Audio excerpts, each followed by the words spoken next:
Sahabat Fresh Juice, sesaat lagi kita akan mendengarkan Fresh Juice Sabtu 8 Juni 2024 bersama Romo Willem Pau dari Semarang. Selamat mendengarkan.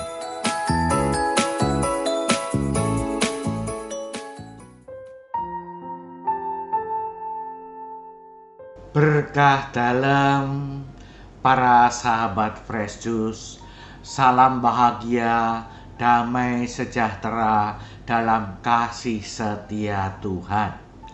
Dari Paroki Kebon Dalem Semarang, saya Romo Willem kembali menghaturkan jus rohani yang segar.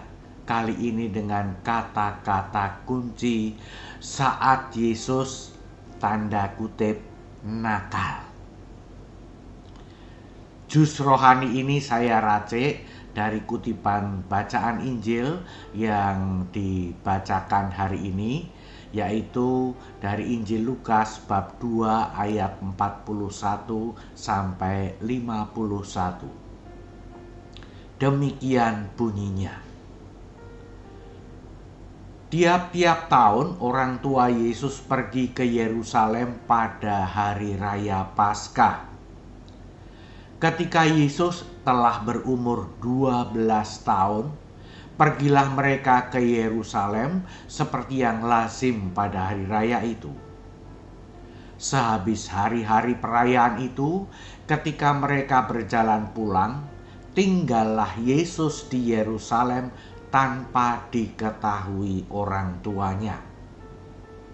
Karena mereka menyangka bahwa Yesus ada di antara orang-orang seperjalanan mereka, berjalanlah mereka sehari perjalanan jauhnya, lalu mencari Yesus di antara kaum keluarga dan kenalan mereka. Karena mereka tidak menemukan Yesus, kembalilah mereka ke Yerusalem sambil terus mencari Dia. Sesudah 3 hari, mereka menemukan Yesus dalam bait Allah. Ia sedang duduk di tengah-tengah alim ulama sambil mendengarkan mereka dan mengajukan pertanyaan-pertanyaan kepada mereka. Dan semua orang yang mendengar Yesus sangat heran akan kecerdasannya dan akan segala jawab yang diberikannya. Dan ketika orang tuanya melihat Yesus, tercenganglah mereka. Lalu kata ibunya kepadanya, "Nak, mengapa engkau berbuat demikian terhadap kami? Bapamu dan aku dengan cermas mencari engkau." Jawab Yesus kepada mereka, "Mengapa kamu mencari aku?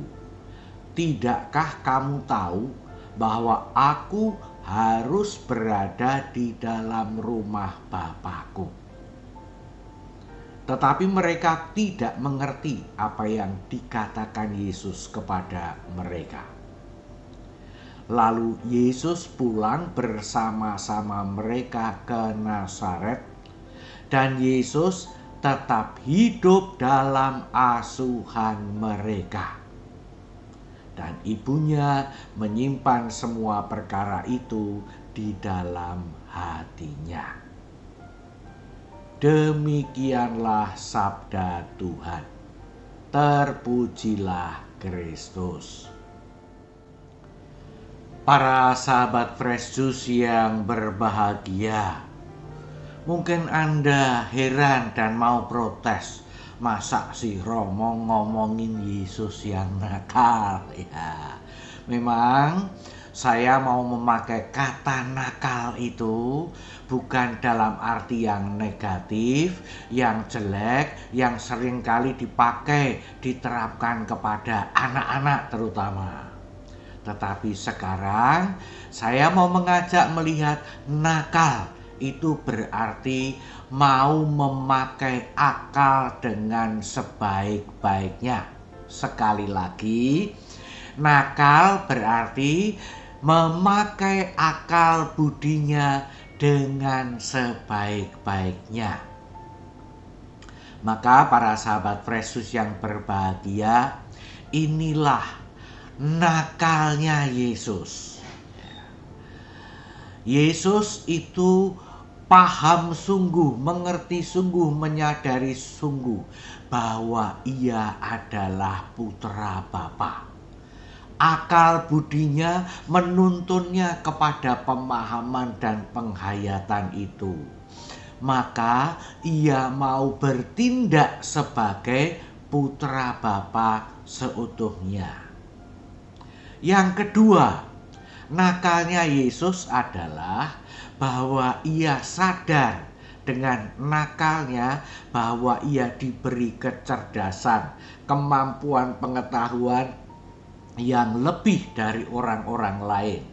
Maka ia berani berhadapan dengan orang-orang dewasa yang sudah berpengalaman, malah pemimpin-pemimpin agama, untuk mendengarkan mereka, untuk bertanya kepada mereka, bahkan juga untuk berdiskusi dengan mereka, menjawab pertanyaan mereka.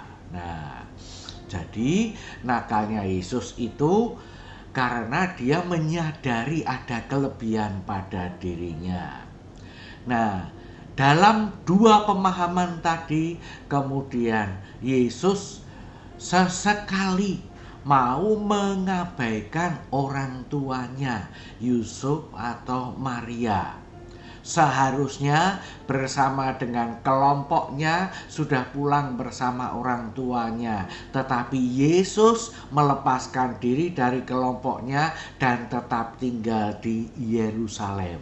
Nah, ini nakal karena membuat cemas orang tuanya, bahkan juga membuat orang tuanya yang sudah berjalan 1 hari lamanya harus kembali lagi ke Yerusalem, dan setelah tiba lagi di Yerusalem butuh 3 hari untuk sampai ketemu Yesus. Nah, ini nakalnya Yesus.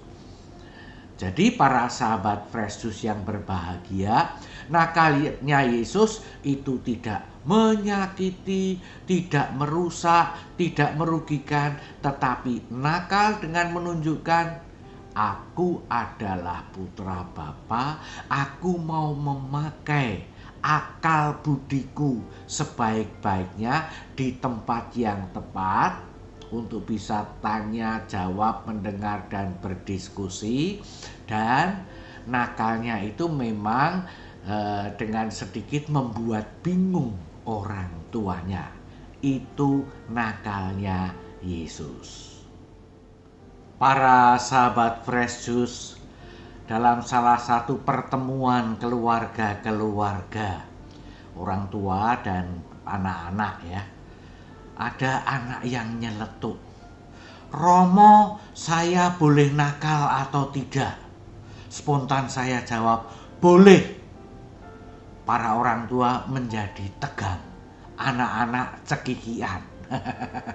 Mereka terkekeh-kekeh ya. Lalu saya mengatakan, "Ingat, boleh nakal seperti Yesus." Wah, sekarang gantian. Orang tua mulai ada yang tersenyum, anak-anak menjadi tegang. Jangan takut, saya katakan. Nakal seperti Yesus adalah nakal sebagai putra-putri Bapa. Adalah nakal yang sadar sungguh kamu semua anak-anak punya akal budi dan bisa menerimanya, memakai akal budi dengan sebaik-baiknya. Nah, sekarang orang tua tepuk tangan. Para sahabat Fresh Juice yang bahagia, itulah nakalnya Yesus yang perlu diteladan ya. Tentu nakalnya bukan membawa kesedihan, tetapi justru menjadi sebuah kegembiraan. Bukankah banyak orang tua yang mengatakan, sekarang anak-anak lebih pintar dari orang tuanya. Nah, kalau mengatakan begitu orang tua sedih atau seneng toh seharusnya? seneng dong kalau anak-anaknya nakal, yang sehat, yang wajar, yang baik seperti Yesus itu. Maka itu tanda bahwa anak-anaknya memang sungguh-sungguh sehat dan segar, tumbuh dengan baik, ya kan? Ya enggak? Jadi, oke lah. Itulah nakal yang membawa kebahagiaan. Nakal bersama Yesus, nakal seperti Yesus, itu membawa kebahagiaan, bahkan keselamatan. Sebab membuat orang tua kemudian juga sadar, anakku ini bukan hanya anak kami, suami dan istri, papa dan mama, papi dan mami, tapi putra putri Bapa. Nah, anak-anak dan para orang tua dari sahabat Fresh Juice semua, nakalnya Yesus tidak terus-terusan. Kita tadi mendengar setelah semua yang terjadi, lalu Yesus pulang bersama-sama mereka ke Nazaret. Dan Yesus tetap hidup dalam asuhan mereka. Meskipun sudah menunjukkan kecerdasan yang luar biasa, membuat banyak orang bengong, tercengang atas kehebatannya, Yesus tetap kembali bersama orang tuanya, diasuh oleh Bapak Yusuf dan Ibu Maria. Ia tetap rendah hati. Ia tetap anak yang membawa sukacita di tengah keluarganya. Maka para sahabat Fresh Juice yang berbahagia, semoga kita yang punya anak-anak kita itu seperti Yesus, bolehlah menunjukkan kenakalan dalam arti menyadari, memakai akal budi yang diberikan Tuhan dengan sebaik-baiknya. Salam sukses nakal sebagai putra-putri Bapa. Mari kita mohon berkat Tuhan. Tuhan bersamamu dan bersama rohmu. Semoga saudara sekalian dilimpahi berkat Allah yang Maha Kuasa, Bapa dan Putra dan Roh Kudus. Berkah dalam, kamsia, syek, selamat bahagia dalam kasih setia Tuhan sebagai putra-putri Bapa yang tanda kutip nakal pembawa keselamatan. Sahabat Fresh Juice, kita baru saja mendengarkan Fresh Juice Sabtu 8 Juni 2024. Saya Yofi Setiawan beserta segenap tim Fresh Juice mengucapkan terima kasih kepada Romo Willem Pau untuk renungannya pada hari ini. Sampai berjumpa kembali dalam Fresh Juice edisi selanjutnya. Tetap semangat, jaga kesehatan, dan salam Fresh Juice.